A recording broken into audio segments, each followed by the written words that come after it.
Го објасни колешката Ангелинка Петкова, ова законско решение поднесено од нашите колеги пратеници. Ставот наш е јасен дека ќе дадеме поддршка на се она што е добро за граѓаните, за ранливите категории и така натаму. Иако жалам што нема слух колегите пратеници да го одобрат нашиот амандман кој што се однесуваше на возрастната група, на возраста на родителите, 57 жена и 59 маж, бидејќи ова беше барање на самите родители во средбите и со нас, но да подсетам и со опозицијата, која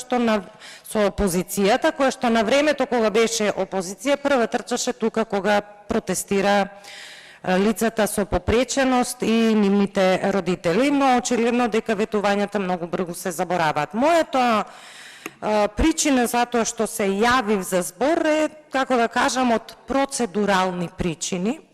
Вчера додека траеше комисијата и претходно нормално, увидовме како пратеничка група дека во самото предлог законско решение, еве го новото предлог законско решение, во член 2, вели во член 76 по ставот 4 се додава нов став 5 и натаму да не го цитирам. Членот 76 на кој што упатува новото законско решение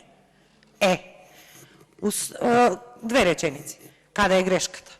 Услугата лична асистенција опфаќа индивидуална помош и поддршка за лица од 18 до 65 годишна возраст.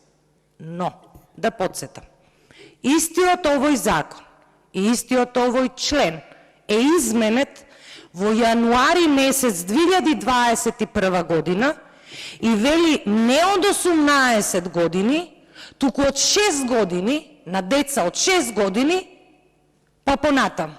И ова не е мала грешка.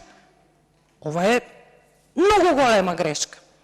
И ајде да веруваме дека моите колеги погрешиле во цитирањето, тоа не е мала грешка. Од 6 години на 18. Така пишува во членот 76 на кој што упатува ова законско решение. Дадовме вчера пауза за да се договориме на каков начин ова да го согласиме. Предложивме амандман комисиски, го одбија колегите. На крај констатира дека еве во записник и бидејќи тоа ќе оди во записник и бидејќи не одело во суштината, јас искрено не сум правник, но тврдам дека единствена алатка на пратеникот е амандманот, а не кажаниот збор. Што сакам сега на крај да кажам и со тоа ќе завршам.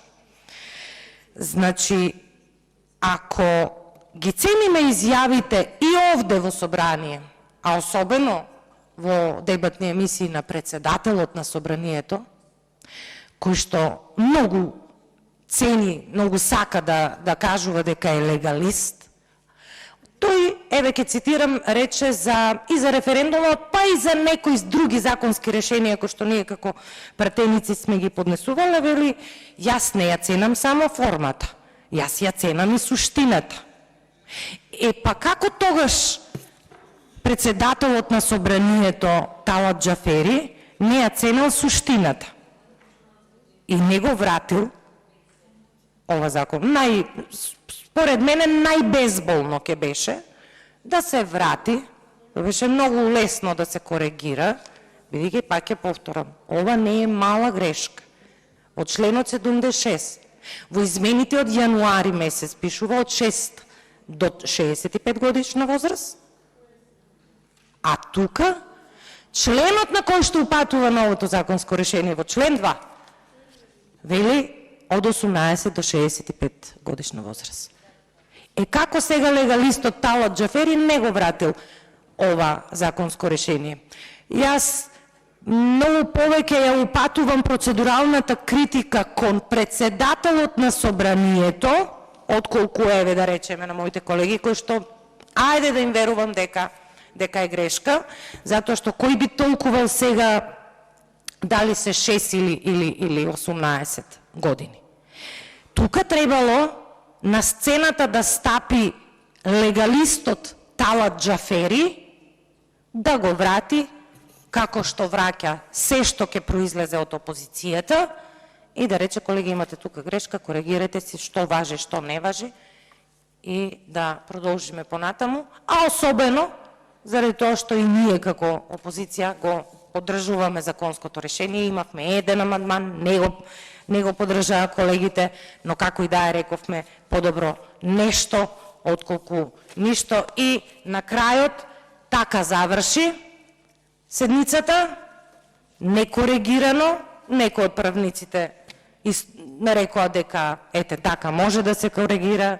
Дали е така, дали не е така, не знам, не сум сигурна, но морам да укажам на ова процедурална забелешка, која што, ако ја гледаме суштински, воопшто не е мала, бидејќи имаме законско решение кое што важи и е објавено уште од јануари 2021 година. Ама легалистот не реагира. Благодарам.